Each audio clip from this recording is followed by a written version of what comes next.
السلام علیکم ناظرین، نیوز وائز میں خوش آمدید۔ میں ہوں افتخار شرازی اور میرے ساتھ اسٹوڈیوز میں ہیں عارفہ نور، اور ہم کوشش کریں گے کچھ دیر تک ہم زاہد حسین صاحب کو بھی ہمیں جوائن کریں۔ ناظرین، آج انتخابات کے حوالے سے جو اہم ترین ایک ایونٹ ہوا ہے اسلام آباد میں، اگر کہا جائے تو وہ پاک فوج کے ترجمان میجر جنرل آصف غفور صاحب کی پریس کانفرنس تھی۔ بڑی بھرپور ایک پریس کانفرنس کی ہے جس میں انہوں نے واضح طور پہ یہ کہا ہے کہ جو الزامات لگ رہے تھے پاک فوج پہ سیاسی مخالفت کے حوالے مداخلت کے حوالے سے، انہوں نے ایک بڑی کلیئرٹی دی ہے کہ پاک فوج کسی صورت بھی سیاسی عمل کے اندر اور نہ انتخابی عمل کے اندر شریک ہے، اور اس حوالے سے جو بھی باتیں کی جا رہی ہیں سراسر بے بنیاد ہیں۔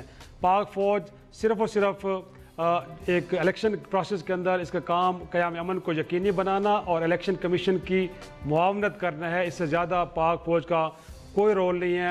ہاں، یہ ضرور ہے کہ پاکستان کی فوج جس کے بارے میں کہا جا رہا تھا کہ یہ خلائی مخلوق، انہوں نے کہا خلائی نہیں، ایک خدائی مخلوق ہے، اور اس کا کام دہشت گردی کے خلاف پاکستان کے عوام کو تحفظ فراہم کرنا ہے، جو یہ اپنی جانوں کا نذرانہ دے کے پیش کر بھی رہی ہے اور کرتی رہے گی۔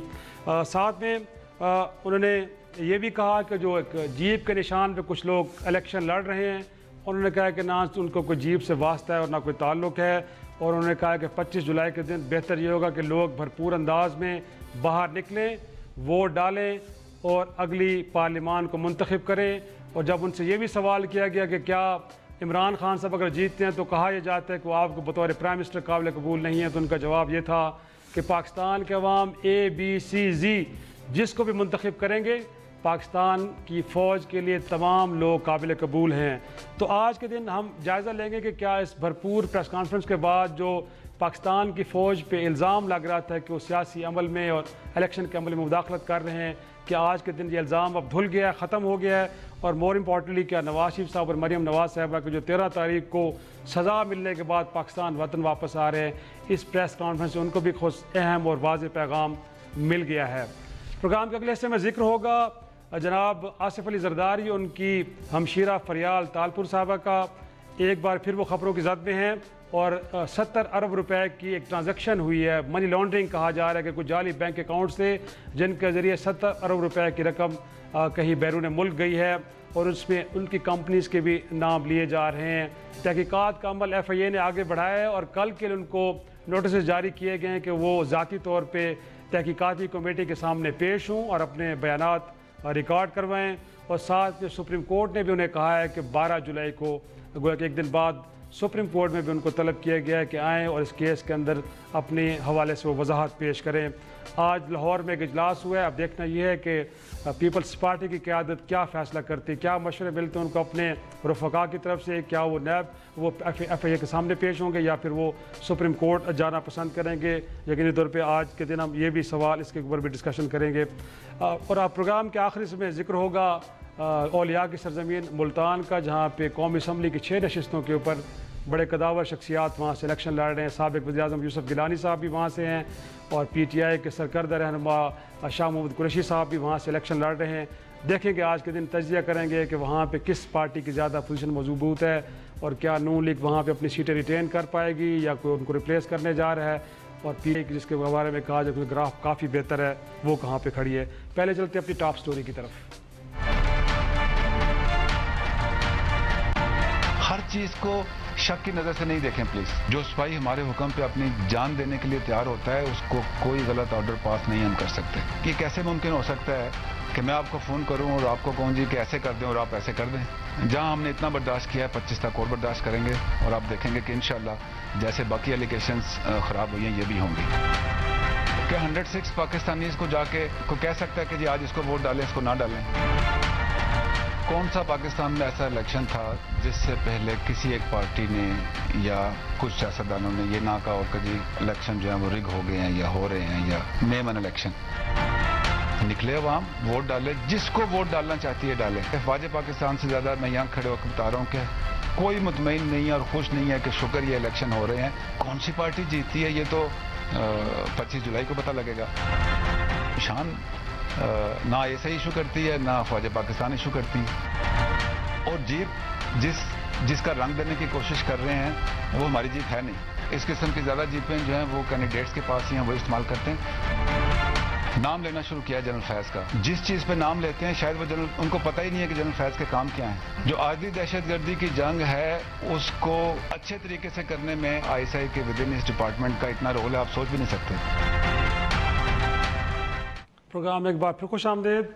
आरफा इनफैक्ट आज उन्होंने बड़ी वजाहत के साथ, अगरचे उनकी जो प्रेस कॉन्फ्रेंस थी बुनियादी तौर पर बताना ये था कि जो पाक फौज को जो जिम्मेदारी सौंपी गई और पहली बार इलेक्शन बूथ के बाहर भी होंगे, अंदर भी होंगे, और फिर जो इंतखाबात के रिज़ल्ट्स आएंगे वो भी पाक फ़ौज की पहली बार एक तरह से जिम्मेदारी लगाई गई है कि वो इलेक्शन कमीशन तक पहुंचाने हैं। गोया महदूद इतने तक थी, लेकिन जब सहाफ़ियों के सवाल आए तो सवाल सिर्फ वही थे कि मुदाखलत, आप इलेक्शन को रिग कर रहे हैं, आपने कुछ इंडिपेंडेंट लोगों को खड़ा किया, जीप के निशान से इलेक्शन लड़ रहे हैं, फिर ये कि कुछ लोगों को मजबूर किया कि पार्टियां छोड़ दें, किसी और पार्टी में चले जाएं, कुछ सियासी जमातों के रास्ते रोके जा रहे हैं, उनके खिलाफ कार्रवाइयाँ हो रही हैं। हर हवाले से जवाब तो उनके पास था। उन्होंने कहा कि जी देखें, ये कोई पहली बार थोड़ी हुआ है, पाकिस्तान के अंदर हर इलेक्शन से पहले सियासी वफादारियाँ तब्दील करने की तारीख़ और जो हकीकत भी है, ऐसा होता है कि लोग कभी एक पार्टी के साथ कभी दूसरी की पार्टी के साथ, और कोई शख्स भी ये नहीं कह रहा कि उसे फ़ौज ने कहा कि ये पार्टी छोड़ के किसी और पार्टी में चले जाएँ। फिर उन्होंने कहा कि जी हमें कहा जा रहा है कि जी आप लोगों के ख़िलाफ़ कुछ तहकीकात कर रहे हैं, हमने कुछ ऐसा नहीं किया। जहाँ कोई इदारा हमसे मुआवनत के लिए कहते हैं तो हम कर देते हैं, बाकी ऐसा हरगिज़ नहीं है।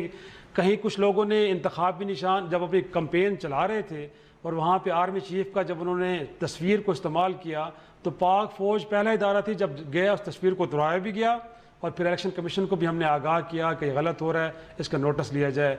अगरचे ये सवाल भी उनसे ज़रूर हुआ कि कलअदम तंजीमें भी इलेक्शन लड़ रही हैं और वो इंतखाबी अमल के अंदर भरपूर तरीके से शरीक हैं, तो उन्होंने कहा कि ये इलेक्शन कमीशन की ज़िम्मेदारी है, वो देख सकते हैं। अगर किसी को कानून मना करता है कि इलेक्शन नहीं लड़ सकता तो क्यों लड़ रहे हैं, वो फिर इलेक्शन कमीशन को देखना चाहिए। मैं ये कहूँगा कि आज के दिन जो प्रेस कॉन्फ्रेंस हुई है, आपको लगता है कि जो जनरल इंप्रेशन एक दिया जा रहा था, सियासी जमातें कुछ इल्ज़ाम भी लगा रही थी, खलाए मखलूक का नाम लेके, वो आज धुल गया। शराज साहब, इशू ये है, इसके दो हमें चीज़ें देखनी है। एक तो ये चीज़ देखनी है कि ये क्यों ज़रूरत महसूस हुई या हम क्यों इस पॉइंट पे पहुँचे जहाँ DG ISPR को ये प्रेस कॉन्फ्रेंस करनी पड़ी। आइडियली तो हमें ये बात करनी चाहिए कि ऐसी सिचुएशन ही नहीं होनी चाहिए कि DG ISPR को प्रेस कॉन्फ्रेंस करके कहना पड़े कि ये जो इल्ज़ाम लग रहे हैं ये गलत हैं। इलेक्शंस पहले होते रहे हैं, बिल्कुल सही है, हर दफ़े इल्ज़ामात लगते हैं, मगर कभी पहले ऐसा हुआ कि DG ISPR ने प्रेस कॉन्फ्रेंस करके कहा हो कि ये इल्ज़ाम गलत हैं? क्या ये पहली बार हुआ है? अब दूसरा इशू ये है कि वही बात कि ये क्यों हम इस पॉइंट पे पहुंचे हैं, और उसके अंदर जैसे आपने भी जिक्र किया कि DG ISPR ने भी कहा कि जी हर दफ़े इलेक्शन से पहले लोग लॉयल्टीज़ चेंज करते हैं, हर दफ़े इलेक्शन से पहले ये इल्ज़ाम लगता है। तो मसला ये है कि हमारी तारीख़ के अंदर एक क्या कहते हैं कि तारीख़ है जिसके अंदर एविडेंस भी मिला है कि फ़ौज ने इंटरफेयर किया है इलेक्शन के अंदर। अनफॉर्चुनेटली उस तारीख की वजह से जब इल्ज़ाम लगता है तो लोग उस पर यकीन करने को तैयार होते हैं। अगर कोई भी कहेगा, आज भी आप कहें या फ़ौज कहे कि कोई प्रूफ दे दे, ये फ़ौज प्रूफ किसी के पास भी नहीं है, तो किसी के पास लेके चिट्ठी किसी को दी गई हो कि हाँ ऐसा हो रहा है या नहीं हो रहा, या उन्होंने लॉयल्टी चेंज की। उन्होंने लॉजिक या ये जो उन्होंने एक आर्गुमेंट दिया है कि जी हम 10 करोड़ वोटर्स के जाके कान में तो नहीं कह सकते कि आपने किसको वोट डालना है, तो आप किस बुनियाद पे हमें कहते हैं कि जब हम इलेक्शन को रिग कर रहे हैं? बात है ना शिराज साहब के पहले तारीख देख लें कि देखें ना, अब 90s का वाकया जो अजहर खान का केस है वो तो मौजूद है हमारे पास। तो मसला ये होता है उसमें तो इस्टेब्लिश हुआ है, और सीनियर जो फौज के ऑफिशियल्स थे उन्होंने कितनी दफ़े एडमिट भी किया कि ये हुआ, कि IJI का वाक़या है। फिर जो 2002 के इलेक्शंस थे, जनरल ज़मीर के इंटरव्यूज़ हैं कि नहीं कि हाँ पेट्रियट्स बनाई गई, PMLQ बनी, ये हुआ वो हुआ। तो प्रॉब्लम ये है कि जब भी कोई स्टेक होल्डर होता है और उसका जो प्रेजेंट होता है, इट इज़ जज बाय द पास्ट। जैसे हम कल ही बात कर रहे थे यहाँ बैठ के कि मियाँ नवाज शरीफ के लिए वापस तो आ रहे हैं, मगर लोगों को क्यों ये था कि वो वापस नहीं आएंगे, क्योंकि उन्होंने 2000 में ऐसा किया हुआ है। So every stakeholder has to answer for the past. Exactly. And it is a little bit, you know, the unfortunate चीज़ है, but ये सियासत का असूल है कि आप उससे जज करते हैं. तो मेरा वही फिर सवाल है कि ये DGISPR को या फौज को जनरली मिलिट्री ऑफिशियल्स को देखना पड़ेगा कि ये क्यों हम इस पॉइंट पे पहुंचे कि उनको ये क्लैरिफिकेशन दें. हम नहीं कहते कि एविडेंस है कि नहीं है, बट प्रॉब्लम ये है कि जो एक कॉन्टेक्स्ट बन गया है उसमें लग रहा है that somebody is definitely, you know, जिसको हम कहते हैं कि वो जो पिच है उसको अनइवन कोई कर रहा है. तो वो अब इल्जाम किसके ऊपर आएगा? जी जाहिद साहब, आपको क्या लगता है आज एक तो ये कि इस वजाहत की ज़रूरत क्यों पेश आई? जब ऐसा एक इदारा नहीं कर रहा तो फिर वजाहत देने की ज़रूरत भी नहीं थी. अगर कोई सवाल आ भी रहे थे तो नो कमेंट्स करके तो इनको पास ऑन किया जा सकता था, बट उन्होंने बड़ा तफसीली तौर पर बताया. आपको लगता है एक तो ये है कि इदारा को कोई किरदार भी नहीं है, और आज के दिन अगर जवाबात आ गए हैं DGISPR की तरफ से तो ये इंप्रेशन भी डिसमेंटल हो जाएगा कि नहीं, बिल्कुल फौज का कोई किरदार नहीं इलेक्शन में या सियासी अमल के अंदर? देखिए, ये इत्तेहाद ये तो पाकिस्तान की तारीख में रही है कि जो है जब भी इलेक्शंस हुए हैं तो उसके नताइज के बारे में हमेशा एक लिहाज से मुख्तलिफ फरीक ये कहते रहे कि उसमें धांधली हुई है, और जब धांधली की बात आती है तो उसमें हमेशा जो है ये इदारों का नाम भी आता रहा है. लेकिन एक जो फर्क आज हमें लगता है वो ये है कि माजी में जितने भी इंतखाबात हुए हैं, हालांकि उसमें चीज़ें बहुत साफ और नुमाया नजर आती रही कि जो है वो इंटेलिजेंस एजेंसीज का क्या रोल रहा है, तो वो तो साफ नजर भी आता रहा था, लेकिन उस पर ज्यादा जो है बातचीत उस वक्त नहीं हुई जितनी के बाद में होती रही. और पिछले दफा इलेक्शन में आप देख लें कि जब यानी इवन इमरान खान जिनके मुतालिक ये कहा जाता रहा था कि उनको जो मिलिट्री की हिमायत हासिल है, उन्होंने तक जो है बाद में इल्जाम लगा दिया कि जो है इलेक्शंस में जनरल कियानी का भी हाथ था उनके हरवाने में. पंजाब में ब्रिगेडियर रांझा साहब ने जितवाया था नून लीग को. हाँ, वो तो मैं बात कर रहा हूँ कि जिनके इल्जाम वो पहले भी रखे, लेकिन उसमें जो नौयत अब नजर आती है वो ज्यादा शदीद है. इतनी शिद्दत के साथ कभी पहले मुझे नजर नहीं आई है. इवन 1990s में जो सूरत हाल बहुत वाज़ेह थी, लेकिन कब है उस वक्त भी जिस खुले अंदाज में अब जो इल्जाम लगाए जा रहे हैं पहले कभी भी नजर नहीं आते थे. अब बात यही आती है कि उसकी वजूहात भी है, जैसे आसफा कह रही थी कि वजूहात इसलिए है कि जब आप चीज़ों को बहुत ही ऐसा लगता है कि हर चीज़ में बयान देना शुरू करें तो उस चीज़ को तक़वियत भी पहुंचती है. दूसरी एक और बात भी है कि पूरे जो आज के हालात हैं उसको उसी के एक लिहाज से पस मंजर में भी देखना चाहिए जो कि थी. मतलब नवाज शरीफ साहब को जब हटाया गया, मैं नहीं कहता हूँ कि उसके इंतजाम गलत थे या सही थे, उस पर बात नहीं कर रहा हूँ, एक जुडिशियल एक्शन था, वो जो है उसकी अलग बात है. लेकिन उसमें साथ उसका पस मंजर भी जरा देखें कि वो एक ऐसे हालात में सारे वाकयात हो रहे हैं और इलेक्शन भी इस वाकयात में हो रहे हैं जहाँ पे सिविल और या हुकूमत और सियासी हुकूमत और फौज के दरमियान तनाव की बहुत सख्त सूरत हाल थी. इतनी जो है और इसी तनाव में जो है सूरत हाल में नवाज शरीफ साहब की हुकूमत भी चली जाती है. नवाज शरीफ साहब का फ्रस्ट्रेशन भी हो सकता है कि वो हर चीज को फिर आप फौज के इसके में देखते हैं, लेकिन वो कि फिर उस पर ये भी खबरें तो आई है ना, ये खबरें तो आई है कि लोगों को जो है मजबूर भी किया जाता रहा है कि जो है वो आप किस जमात में चले जाएं क्या नहीं चले जाएं. शायद वो स्पेकुलेशन भी हो सकती है, चाहे वो जो है, लेकिन ये चीजें सामने आई हैं. आम सामने आई. ब्रेक पे जाने से पहले इनफैक्ट मैं आरफा आपकी तरफ क्विक पॉइंट्स आपको चाहिए कि एक सहाफ़ी ने आज ये भी सवाल किया है कि नवाज शरीफ का जरदारी का किस्सा तमाम हुआ, अब इमरान खान साहब का भी करें, नासूर है, कल को आपके लिए प्रॉब्लम बनाएगा. ये बात, ये सवाल एक तो करना चाहिए था, फिर ये कि क्या ये इंप्रेशन दे रहे हैं कि हाँ फौज ये काम करती रहती है. वही कि ऐसे लोग जब ऐसे सवाल पूछते हैं और उनके रिएक्शन में कुछ नहीं कहा जाता, या अगर उस डिस्कार्ड नहीं डिस्पेल नहीं करेंगे ये इंप्रेशन, या कोई सहाफ़ी ये GHQ में खड़े होकर सवाल पूछ क्यों रहा है, ये इन सब चीज़ों को देखना पड़ेगा. Because let's keep in mind the fact कि इससे क्रेडिबिलिटी ना सिर्फ इलेक्शंस की इम्पैक्ट हो रही है बल्कि फौज की भी हो रही है. एक छोटा सा ब्रेक लेंगे और ब्रेक के बाद दारी साहब फलियार तालपुर साहिबा कहाँ पेश होंगे, FIA के सामने या फिर सुप्रीम कोर्ट के सामने. 70 अरब रुपए की मनी लॉन्ड्रिंग का मामला है और उसमें उनकी कंपनी का नाम भी आ रहा है. एक छोटी सी ब्रेक के बाद डिस्कस करेंगे.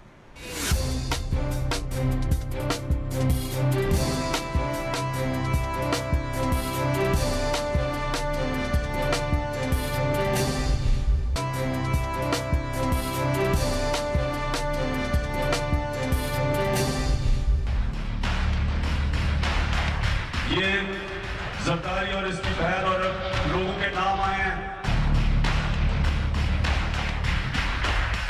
35 अरब रुपए की मनी लॉन्ड्रिंग, 4 अरब में एक बेहतरीन अस्पताल बन सकता है। ये जो आप पे जुल्म किया इन्होंने, मैं इनको साजिश कहता हूं। ये जरदारी और इसकी बहन ने तो इधर ये नौजवानों ने बारियां ली और बच्चे तैयार कर रहे थे आगे बारियां लेने के लिए। उधर मरियम बीबी तैयार हो रही थी, इधर बेबी बिलावल। ये तो अल्लाह का शुक्र है कि बीच में तहरीक इंसाफ आ गई। प्रोग्राम में एक बार फिर खुश आमदेद। आरफा, पहले तो कहा जा रहा था कि शायद 35 अरब है, लेकिन आपको ताज़ा तरीन इत्तलात हैं कि 70 बिलियन की ट्रांजैक्शन हुई है और वो भी जाली बैंक अकाउंट्स हैं। कुछ लोगों को तो पता नहीं था कि उनके नाम पे अकाउंट्स खुले हैं और ये पैसे बाहर जाते रहे हैं। और ये मामला आजकल का नहीं है, देखा जाए तो 2009 और 10 के अंदर तहकीकात चल रही थी, फिर कुछ सिंध हाई कोर्ट में मुकदमा चल रहे थे। लेकिन मेरे ख्याल में पीपल्स पार्टी से जो गलती हुई ये हुई है कि सुप्रीम कोर्ट के चीफ जस्टिस साहब को एक दिन के अंदर 2 खतूत लिखे गए हैं कि DGFI को हटा दें।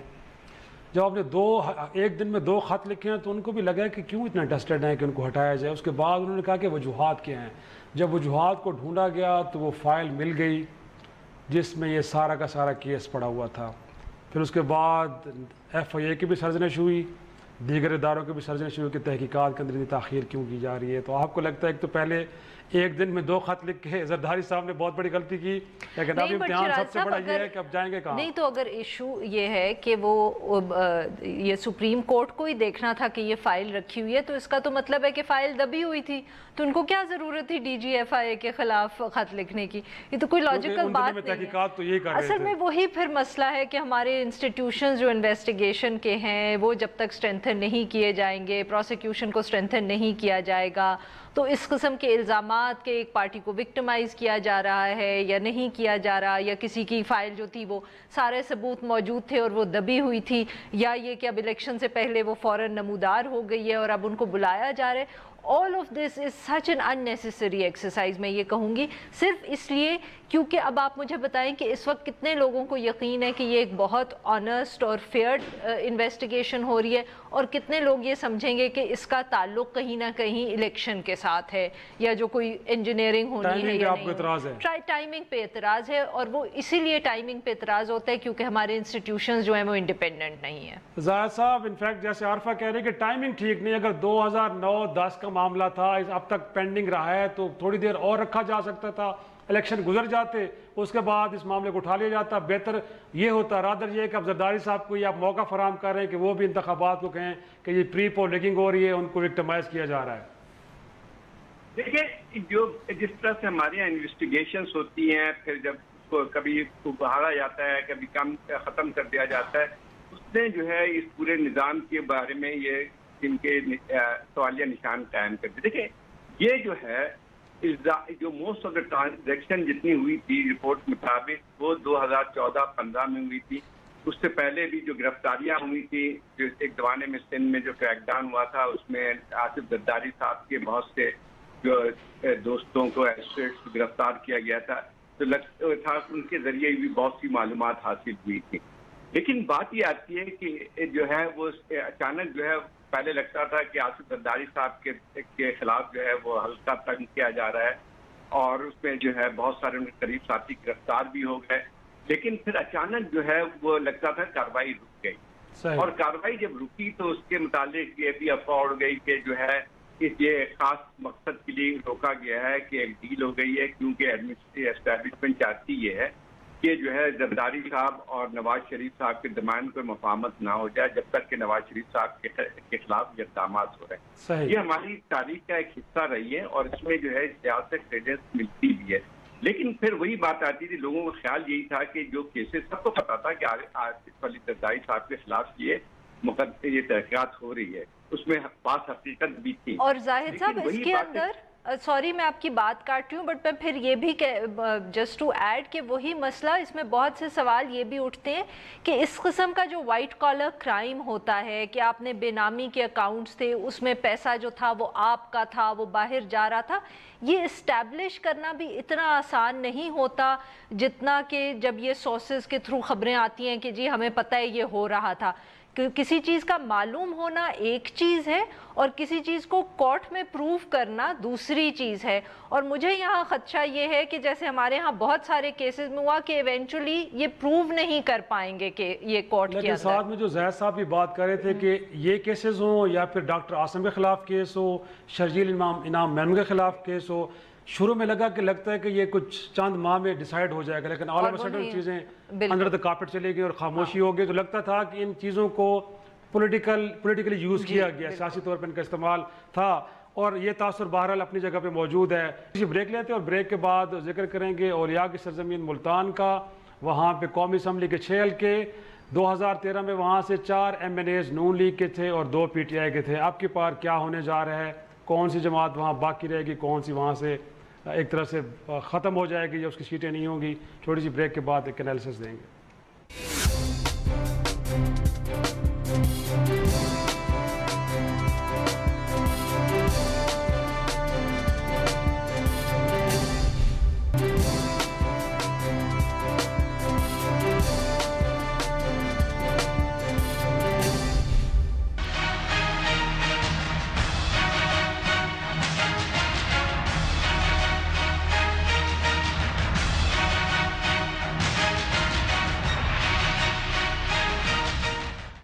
प्रोग्राम में एक बार फिर खुश आमदेद। औलिया की सरजमीन मुल्तान 6 सीटें हैं जी MNA की, 154 से लेके तो 159 तक। बड़ी इंटरेस्टिंग सूरत हाल है आरफा। वहाँ पे अगर देखा जाए 154 के ऊपर सिकंदर हयात बोसन, जहाँ से कहा जाता था कि जिस पार्टी से वे खड़े हो जाएं इलेक्शन जीतेंगे, इस दफ़ा आज़ाद अली क्षेत्र में इलेक्शन लड़ने जा रहे हैं। PTI का टिकट नहीं मिला, लेकिन इंटरेस्टिंगली उनके मुकाबले में जिसको दिया गया टिकट PTI का अहमद खान डाहर, उनके छोटे भाई आसिम डाहर साहब भी इलेक्शन लड़ रहे थे और वो किसके हक़ में दस्तबरदार हुए हैं, सिकंदर हयात बोसन के हक़ में बैठ गए हैं।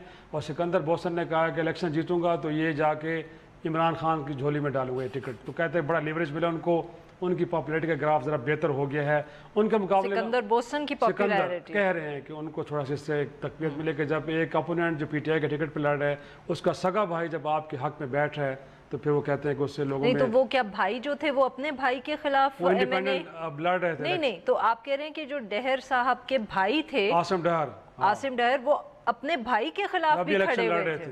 अब वो उनके हक में जाके बैठ गए, वो अपने भाई के हक में नहीं बैठे। आई एम सॉरी शिराज साहब, ये तो कहानी ठीक नहीं लग रही मुझे। बहरहाल कहा ये जा रहा है, अब हो सकता है कि सुबह हल्के पे कहीं इलेक्शन लड़ रहे हो लेकिन इलेक्शन नहीं लड़ रहे। अब वो सिकंदर बोसन साहब के हक में बैठ गए बताया जा रहा है।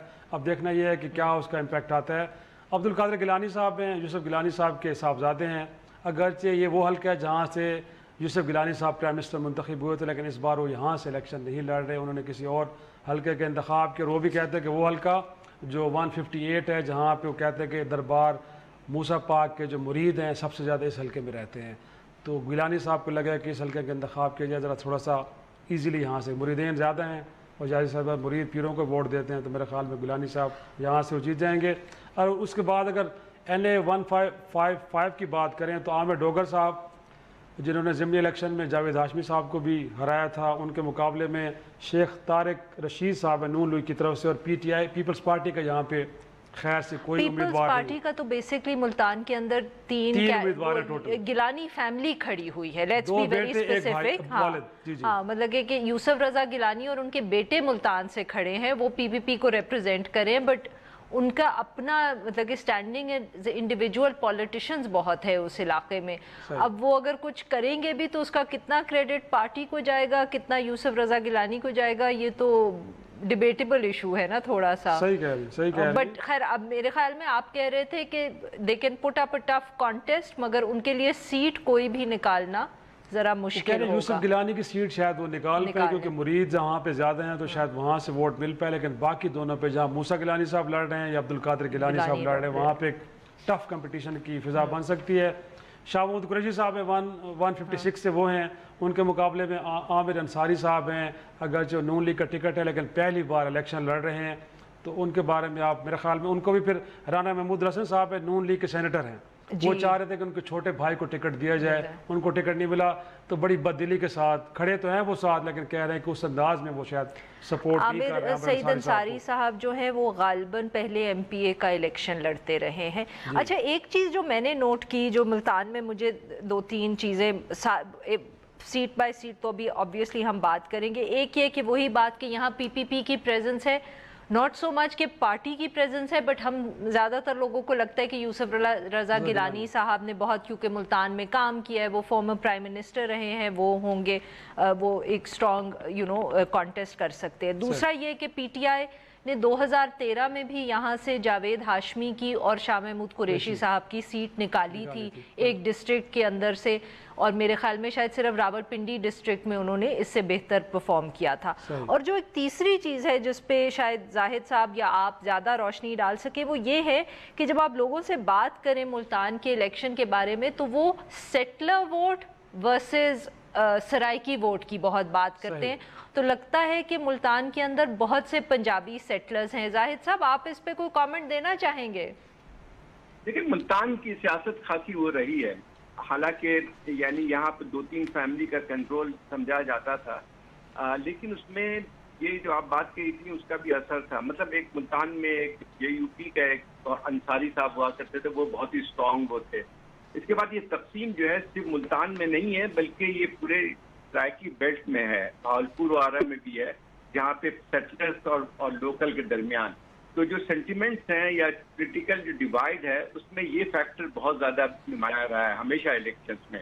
तो पहले भी पीएमएलएन के बारे में ये कहा जाता था कि उनके जो स्ट्रॉन्ग होल्ड थे वो उसकी वजह से जहाँ पे सेटलर की आबादी काफ़ी ज़्यादा थी, और इसी वजह से जो है उनके अभी भी मेरा ख्याल ये कि ये पोलराइजेशन इस इलेक्शन में भी नज़र आ सकती है। जी, क्योंकि I just like two point out and again फिर शायद इस पे शराजी साहब ज़्यादा रोशनी डाल सके कि ज़्यादातर जो पीएमएलएन के कैंडिडेट्स हैं वो ऐसे हैं जिनको सेटलर वोट पड़ सकता है। जैसे यही जो आमिर सईद अंसारी साहब हैं, इनको कहा जाता है कि ये जो वहाँ अराई बिरादरी है और जो अंसारी बिरादरी है और राना बिरादरी है, और ये तो तीनों शायद सेटलर वोटिंग ब्लॉक्स हैं, इनके वोट, उनका जो वोट है वो इनको पड़ेगा। और ज़्यादातर अगर आप जो देखें जो पीपीपी या पीटीआई के कैंडिडेट्स हैं वो सराइकी कैंडिडेट्स हैं। सही, इसमें कोई शक नहीं, बिल्कुल ये डिवाइड मेरे ख्याल में जैसे जाहिद साहब भी कह रहे थे कि शुरू से।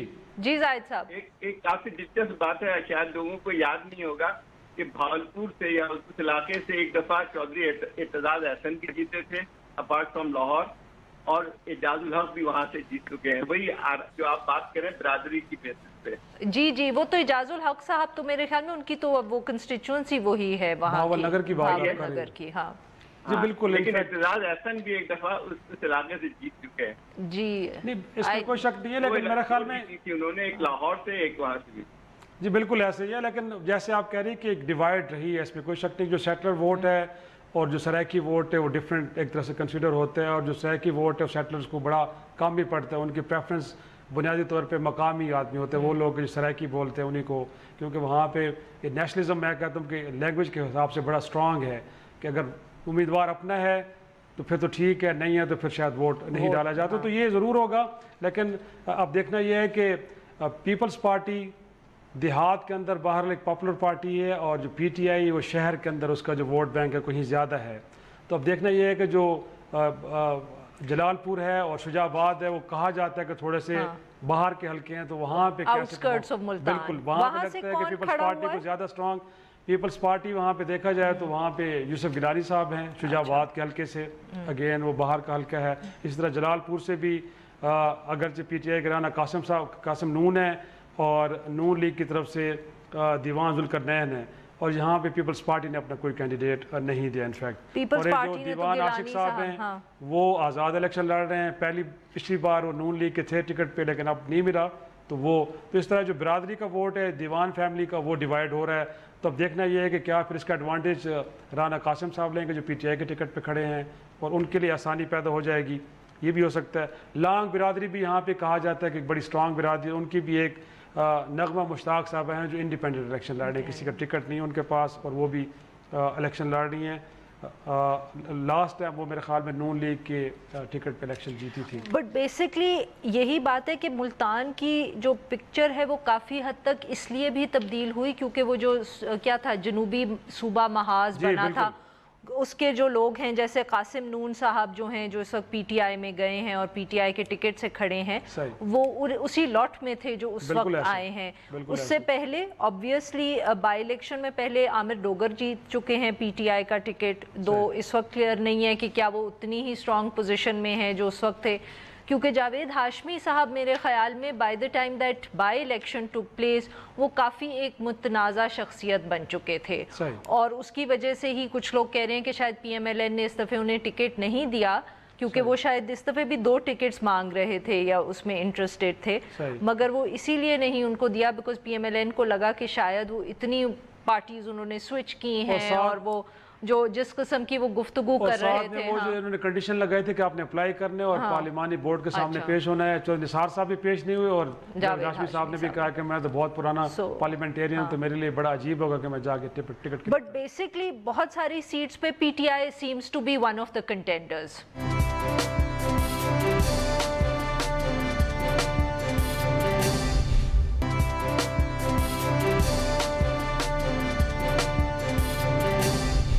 اب لگتا ہے کہ پیپلز پارٹی کی ریوائول ہونے جا رہی ہے. ایک وہ جو زین قریشی صاحب موسیٰ گیلانی کے خلاف لڑ رہے ہیں, موسیٰ گیلانی NA 157 سے پہلے جیتے بھی ہیں اور کہا یہ جاتا ہے کہ اس حلقے میں کافی کچھ انہوں نے ترقیاتی کام کروائے ہیں, تو ہو سکتا ہے کہ ایک یہ سیٹ اور ایک جیسے میں نے کہا کہ 158 جہاں پہ یوسف گیلانی صاحب خود لڑ رہے ہیں الیکشن, اور وہاں پہ کہا جا رہا ہے کہ ان کے مریدوں کی اچھی خاصی تعداد اس حلقے میں رہائش پذیر ہے. تو 2 یہ ہو سکتے ہیں کہ اس دفعہ جو پی ٹی آئی ہے وہ 4 سیٹیں شاید لے کے چلی جائے, ہو سکتا ہے. یہ تو آپ بہت امبیشس بات کریں. زاہد صاحب آپ کا کیا خیال ہے؟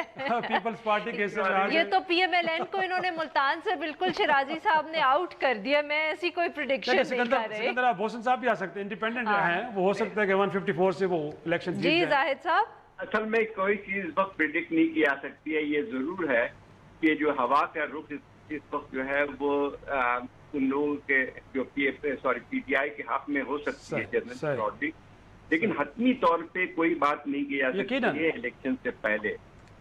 میرا خیال یہ ہے کہ ٹھیک ہے اس وقت پی ایم ایل این کی پوزیشن جو ہے اوور آل ساؤتھ پنجاب میں کمزور ضرور ہے, لیکن جب انتخابات ہوتے ہیں, جب پولنگ ہوتی ہے تو بہت سارے اور فیکٹرز بھی اس کے سامنے آ جاتے ہیں. یہ جیسے ان کے درمیان ووٹ کی تقسیم بھی ہونی ہے, کیونکہ ساؤتھ پنجاب میں پیپلز پارٹی کا بھی ابھی تک اچھا خاصا ووٹ بینک ہے, مطلب اور جگہوں کے علاقے میں, تو وہ جو ہے وہ بھی دیکھنا ہوگا کہ کیا وہ vote bank anti P M L N vote جو ہے وہ تقسیم ہوتا ہے پیپلز پارٹی اور پی ٹی آئی کے درمیان, یہ بھی دیکھنا ہوگا. کیونکہ سنٹرل پنجاب یا اور علاقوں میں جو ہے پیپلز پارٹی کا ووٹ جو ہے وہ پی ایم ایل این کے ساتھ نہیں جاتا ہے, وہ پی ٹی آئی کے ساتھ جاتا ہے, تو ایک ایڈوانٹیج پی ٹی آئی کو مل جاتا ہے. لیکن یہاں پہ جو صورتحال ہے وہ مختلف ہے. لیکن ایک تحریک لبیک پاکستان بھی وہاں پہ موجود ہے, ریلیجیس جماعت, ایک اور بھی فیکٹر ہے. انفیکٹ پچھلے دنوں میں ایک علماء مشائخ کانفرنس ہوئی اور اس میں تحریک انصاف نے یہ کلیم کیا کہ جی ان کو بہت ساری حمایت کچھ اس طرح کی گدی نشین پیر گولڑا شریف کی طرف سے ملی, اگرچہ بعد میں ان کو جو ترجمان ہیں محمد تشہید صاحب ٹینا صاحب کے نام سے جانے جاتے ہیں, ان کی طرف سے بھی ایک تردید آئی. پھر کل پیر صاحب نے بھی کہا کہ جی گولڑا شریف کی طرف سے ابھی تک کسی بھی سیاسی جماعت کی حمایت کا اعلان نہیں کیا گیا. تو میرے خیال میں سیاسی جماعتوں کو اس معاملے میں تھوڑا سا اعتراض نہیں کرنا چاہیے تھا کہ یہ جو درگاہیں ان کو بھی سیاست میں گھسیٹ کے لانا. شراز صاحب خود ابھی آپ نے مجھے اتنی لمبی سٹوری سنائی یوسف رضا گیلانی کی سیٹ کی اور وہ کیوں وہاں سے جیت جائیں گے, اب کہہ رہے ہیں کہ یہ نہیں ہو سکتا. یہ تو ہماری سیاست کا حصہ ہے, ہم اس کو ضرور یہ کہیں گے کہ اچھا نہیں ہے اور نہیں ہونا چاہیے, بٹ ہوتا تو ہے. ہاں جی, اسی کے ساتھ یقینی طور پہ یہ نہ ہو تو بہتر ہے, کیونکہ درگاہوں کو سیاست سے دور بھی رکھا جائے, کیونکہ یہ سب کے لیے ہوتی ہیں, یہ کسی ایک پارٹی کے لیے کسی ایک فرقے کے لیے نہیں ہوتی. ان کو غیر متنازع رکھے سیاسی جماعتیں تو زیادہ بہتر ہوگا. اسی کے ساتھ آج کا شو ختم کرتے ہیں. خدا حافظ, کل پھر ملاقات ہوگی.